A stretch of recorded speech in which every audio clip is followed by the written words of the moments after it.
Sir gas trouble ఉన్న వాళ్ళు తినాల్సిన food ఏంటి, తినకూడని ఫుడ్ ఏంటంటే సార్? జనరల్గా గ్యాస్ ట్రబుల్ ఉన్న వాళ్ళకి ఫస్ట్ మేము చెప్పేది అంటే మీరు ఫుడ్ మీద కాన్సన్ట్రేషన్ ఎక్కువ చేయాల్సిన అవసరం లేదు ఫస్ట్ థింగ్. ఎందుకంటే అతి చేయడం అనేది ఎప్పుడు అనర్థం యాక్చువల్లీ. సో రెగ్యులర్గా మనం చెప్పే వర్డ్ ఏంటంటే మీరు టైంకి ఫుడ్ తినండి. ఫస్ట్ ఏంటంటే టైంకి ఫుడ్.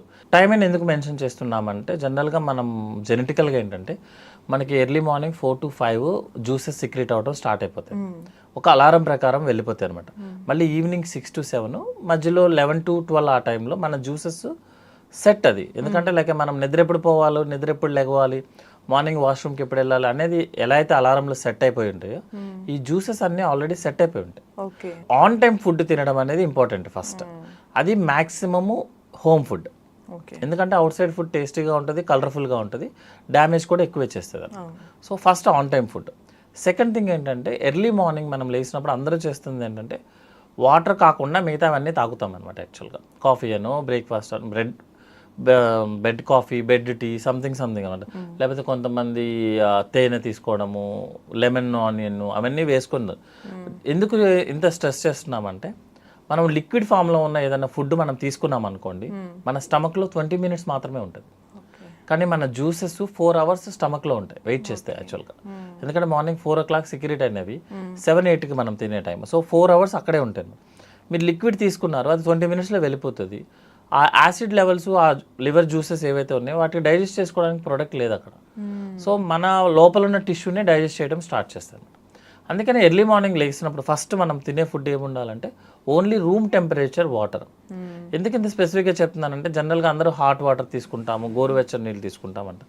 అనవసరంగా కెమికల్ బర్న్స్ చేసుకోవడం తప్ప కొత్తగా ఏమి డిఫరెన్స్ ఏం రాదు. సార్ ఇక్కడ చాలామంది కొంతమంది ఈ మధ్య కాలంలో ఆర్గానిక్ అనో ఈ కైండ్ ఆఫ్ డిఫరెంట్ మెథడ్స్ వాడి పొద్దున్న లెమన్ వాటర్ తాగితే ఫ్యాట్ తక్కువ అవుతుందను ఇట్లాంటివి ట్రై చేస్తుంటారు కదా, మరి అది కరెక్టా కాదా అనే డౌట్స్లో కూడా పడిపోయారు వాళ్ళు. జనరల్గా మనకి ఇప్పుడు లెమన్ వాటర్ తీసుకున్న వాళ్ళు లేకపోతే హనీ వాటర్ తీసుకున్న వాళ్ళు ఇంత వెయిట్ తగ్గారు అని మనం కంపేర్ చేయడం కష్టం అండి ఫస్ట్.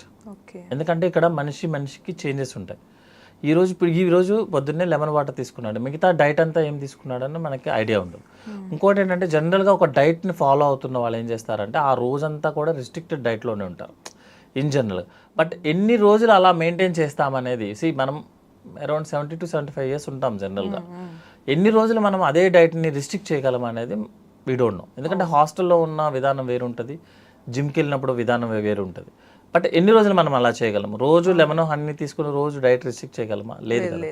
అట్లా కాకుండా హెల్తీ హ్యాబిట్స్ అని ఉంటాయి యాక్చువల్గా. అంటే ఆన్ టైం ఫుడ్ తినడము, కాఫీ టీ మ్యాక్సిమం తగ్గించుకొని తినడము, కోలా డ్రింక్స్ తీసుకోకుండా ఉండటము, ఆల్కహాల్, స్మోకింగ్ అవాయిడ్, ఇవన్నీ ఏంటంటే life long. Next physical activity 1 hour, daily 1 hour at least walking, అయితే యోగా కానీ జిమ్ చేసుకోగాని, ఇవన్నీ ఏంటంటే లైఫ్ లాంగ్ అనమాట. అప్పుడు మనం చెప్పొచ్చు లాస్ట్ ఇయర్ ఇంత వెయిట్ ఉన్నాడు ఈయన తగ్గాడు అనేది. అంతేగాని ఒక్క ప్రోడక్ట్ వల్ల వెయిట్ లాస్ అవ్వడం అనేది జరగదండి యాక్చువల్గా. ఎందుకంటే అలా జరిగితే అందరూ వెయిట్ లాస్ అవుతారు యాక్చువల్లీ. అండ్ యాక్చువల్లీ జనరల్గా అందరూ వెయిట్ అనే దాని మీద కాన్సన్ట్రేట్ చేస్తున్నారు. యాక్చువల్గా మా టెక్నిక్ అంటే మాల్ న్యూట్రిషన్ అని ఉంటుంది యాక్చువల్ వర్డ్. మాల్ న్యూట్రిషన్ అంటే వర్డ్లో డెఫినేషన్లో అండర్ వెయిట్ ఉన్నాడు మాల్ న్యూట్రిషనే, ఓవర్ వెయిట్ ఉన్నాడు మాల్ న్యూట్రిషనే. అంటే బాడీలో అతని హైట్కి తగ్గట్టు ఎంతైతే అవసరమో అంత ఉండాల్సి వస్తుంది. With activity. సన్నగా ఉంటాడు కానీ ఏం వర్క్ చేయరు, జస్ట్ ఆఫీస్లో వర్క్ చేస్తారు, సైన్లు చేసి వచ్చేస్తారు, ఏం చిన్న పని చేయమన్నా చేయలేరు యాక్చువల్గా. కానీ ఒబీస్గా ఉంటారు వాళ్ళు. మీరు నైట్ అంతా ఒబీస్ అని మనకు అనిపిస్తారా, అతను ఒబీస్ కాదు యాక్చువల్లీ. అతను నైట్ అంతా హ్యాపీగా తన పని అంతా తను చేసేసుకుంటాడు, వేరే వాళ్ళ మీద డిపెండ్ అవ్వరు. సో మోర్ యాక్టివ్గా ఉన్న వాళ్ళే హెల్దీ అని అర్థం అనమాట, అంతేగాని వెయిట్ తక్కువ ఉన్న వాళ్ళని కాదు. సో ఫుడ్ ఐటమ్స్ ఏవైతే మనకి అవాయిడ్ చేయరు, ఏ ఫుడ్ బాగా తీసుకుంటే గ్యాస్ తగ్గుతుందని ఒక టాపిక్ లాగా అనుకుంటే టైంకి ఫుడ్ తినడం అనేది ఇంపార్టెంట్. ఫస్ట్ బ్రేక్ఫాస్ట్కి ముందు కాఫీ టీ అట్లా ఏం తీసుకోకుండా వేరే other food, even green tea, lemon tea, whatever tea, same liquids కాకుండా సాలిడ్ ఫుడ్ అయి ఉండాలి. అందరూ అడిగే క్వశ్చన్ ఏంటంటే ఏ ఫుడ్ తినాలి? Solid food. జనరల్గా అందరం ప్రిఫర్ చేసేది మీరు లైఫ్ లాంగ్ ఏ ఫుడ్ తింటారు, like South Indian, North Indian, మీరు ఏ ఫుడ్ అయితే రెగ్యులర్గా ఫాలో అవుతున్నారో అదే ఫాలో అవ్వండి. కానీ మీరు ఈరోజు మీకు ఎంత అవసరం అయితే అంతే తీసుకోండి. మీరు ఈరోజు సండే మీరు ఏం చేసేది ఏమి ఉండదు, పెద్ద వర్క్ ఏమి ఉండదు, మీరు ఫుల్గా బ్రేక్ఫాస్ట్ చేసేస్తానంటే కాదు. మీరు మోర్ యాక్టివ్గా ఉంటే ఎక్కువ తీసుకోవచ్చు.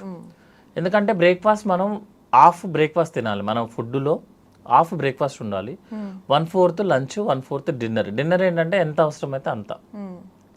ఇవన్నీ చేస్తూ దెన్ స్పెసిఫిక్గా ఏ ఫుడ్ తినాలి. జనరల్గా ఫుడ్ కన్నా మోర్ ఇంపార్టెంట్ అది వెజ్జా నాన్ వెజ్ అనేది మోర్ ఇంపార్టెంట్ కాదండి యాక్చువల్గా. అందులో మనం యాడ్ చేసే products like salt, pepper, oil, spices ఇవి ఇంపార్టెంట్ యాక్చువల్గా. వాడిన ఆయిల్ని యూజ్ చేయకుండా ఉండటం, ఒకసారి ఆయిల్ వాడామంటే ఇంకా అయిపోయినట్టుందండి, అవి ఇంపార్టెంట్. వెజ్కి నాన్ వెజ్కి కూడా అదే డిఫరెన్స్ యాక్చువల్గా. నాన్ వెజ్ అనగానే మనం ఎక్కువ స్పైసెస్ యూజ్ చేయండి, నాన్ వెజ్ టేస్ట్ ఉండదు. అందరూ అడిగే క్వశ్చన్ నాన్ వెజ్ మానేయమంటారా అంటారు. నాన్ వెజ్ మానేస్తే మనకి ప్రోటీన్ రాదు యాక్చువల్లీ. వెజ్లో ప్రోటీన్ ఉంటుంది. ప్రోటీన్ వెజ్లో కావాలంటే 1 kg తీసుకోవాల్సి వస్తుంది. 100 milligrams నాన్ వెజ్తో సరిపోతుంది యాక్చువల్లీ. సో మనం ఆ స్పైసెస్ తగ్గించుకుంటే సరిపోతుంది. Third very least important is food.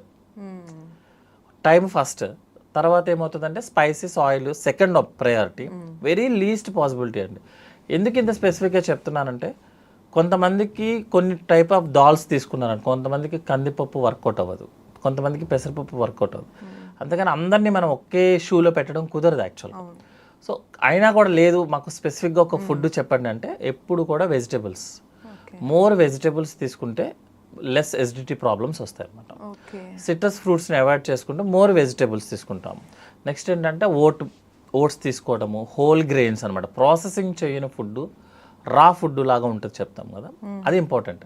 Processing చేసిన ఫుడ్, ప్యాకింగ్ ఫుడ్ అనేది నాట్ సేఫ్ యాక్చువల్లీ. ఓకేనా. సో వెజిటేబుల్స్ ఎక్కువ తీసుకుంటాము, కార్బోహైడ్రేట్ సీరియల్స్ తక్కువ తీసుకొని, సీరియల్స్లో కూడా ఏంటంటే రైస్ కాకుండా వీట్ కాకుండా మిగతావన్నమాట, లైక్ ఓట్స్ కానీ మేజెస్ కానీ గ్రెయిన్స్ కానీ, లైక్ హోల్ ప్రిపరేషన్.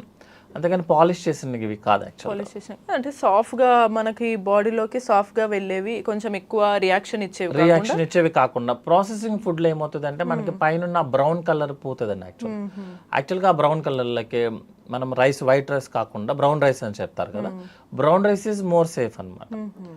సో అంతేగాని బ్రౌన్ రైస్ అంటే రైస్ కదా అని వర్డ్ తీసేసి పక్కన పెట్టడానికి, యాక్చువల్గా brown rice is the highest nutritional value మిగతా వాటితో పోలిస్తారు అనమాట. ఓట్స్ అని అలాగనే రోజు బ్రౌన్ రైస్ అంటే కుదరదు యాక్చువల్లీ. మన బాడీలో ఏమవుతుందండి 10 days మీరు రిస్ట్రిక్ట్ చేయొచ్చు, 11th day మీరు బరస్ట్ అవుతారు.